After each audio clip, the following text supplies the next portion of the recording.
Dos sicarios silenciaron la risa y amordazaron la palabra. Jaime Garzón fue asesinado esta mañana.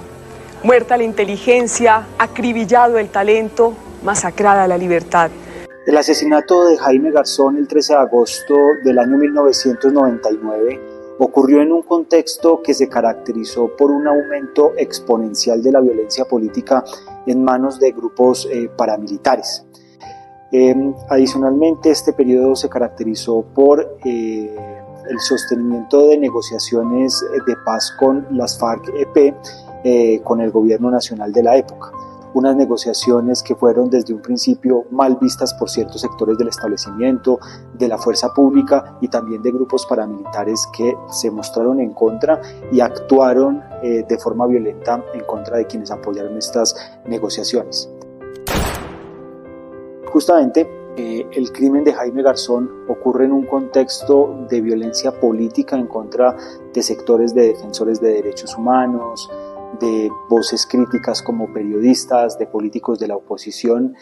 en lo que incluso podríamos denominar como un patrón de asesinatos a personas por este perfil, en donde los grupos paramilitares, previas alianzas y connivencias con el Estado colombiano,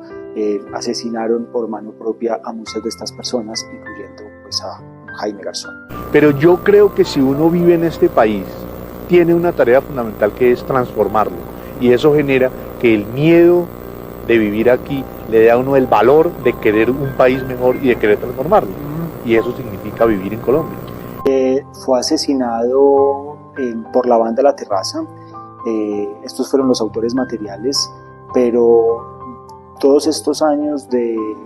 esclarecimiento judicial del crimen nos permiten el día de hoy constatar que el crimen de Jaime Garzón fue un crimen de Estado, es decir, la orden salió desde el Estado colombiano y particularmente desde los más altos estamentos de la fuerza pública.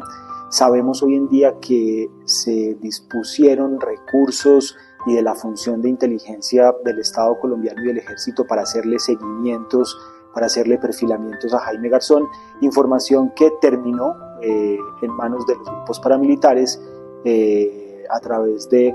una persona que se llama José Miguel Narváez Martínez, que sirvió de enlace entre estos sectores del establecimiento y los grupos paramilitares para transmitir, por supuesto, la información, pero sobre todo para tratar de convencer al entonces máximo líder de los grupos paramilitares, Carlos Castaño, de asesinar a Jaime Garzón. No quiero hacer referencia ninguna al escandalito ese de esta semana que han armado estos neomoralistas de los noticieros, haciendo alusión a lo de los cheques y las financiaciones de campañas. ¿De dónde acá se ha visto que se le haga un escándalo a eso, si así funciona nuestra democracia? Un crimen de lesa humanidad es un crimen que por su gravedad, por su representatividad, no afecta solamente a las víctimas directas, sino que afecta la conciencia de la humanidad. En el caso de Jaime Garzón, su asesinato no ocurrió como parte de un hecho aislado en donde estos grupos criminales paramilitares y los agentes de Estado que estuvieron detrás del mismo decidieron asesinarlo como parte de una decisión aislada. Por el contrario, fue parte de un patrón de asesinatos en contra de personas defensoras de derechos humanos, de sectores críticos. En el caso de Jaime Garzón, tiene un balance agridulce en términos de justicia. En el caso de esta investigación hubo una estrategia que partió desde el entonces Departamento Administrativo de Seguridad DAS para deliberadamente desviar la investigación sobre los responsables del crimen de Jaime Garzón. Fue el Departamento Administrativo de Seguridad DAS, que en ese entonces tenía funciones de policía judicial, es decir, de investigación de los crímenes, aportó informes a la Fiscalía sobre los supuestos autores que presentaban múltiples inconsistencias, y a pesar de que esas inconsistencias fueron señaladas por la representación de víctimas, la Fiscalía hizo caso omiso, siguió con esta línea de investigación, y finalmente esto se tradujo en sentencias absolutorias por parte de los jueces en contra de esos supuestos autores del crimen. El hecho de que se desviara la investigación provocó, una inactividad de la justicia por muchos años, que solo se retomó una vez que algunos comandantes paramilitares, luego de su desmovilización en el año 2005, aportaran información que contribuyera al esclarecimiento de la identificación de otros responsables. Particularmente, comandantes paramilitares se refirieron a la responsabilidad de ciertos actores, como es el caso de José Miguel Narváez Martínez, ex asesor del Ministerio de Defensa durante el gobierno de Álvaro Uribe, ex subdirector del DAS durante este mismo gobierno, en donde se pudo establecer que esta persona no solamente tenía un vínculo cercano con los grupos paramilitares, fue uno de los ideólogos políticos de estos grupos y que incluso llegó a dar cátedra a los combatientes paramilitares sobre por qué es lícito matar comunistas, sino que se pudo establecer que en el caso del asesinato de Jaime Garzón aportó información al máximo líder de estos grupos,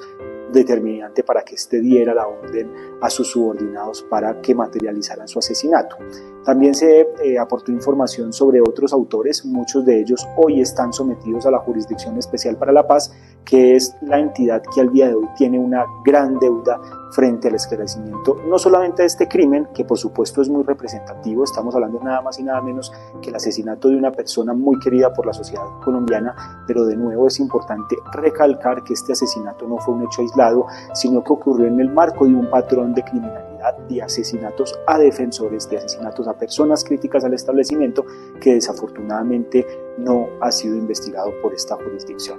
A mí me gustaría que lo que yo digo ahora valga no solo para hoy, sino que valga para mañana, para 1 año, 2 años, 5 años, 10 años. No repetirlo, sino que lo que yo he dicho hoy valga para muchos años.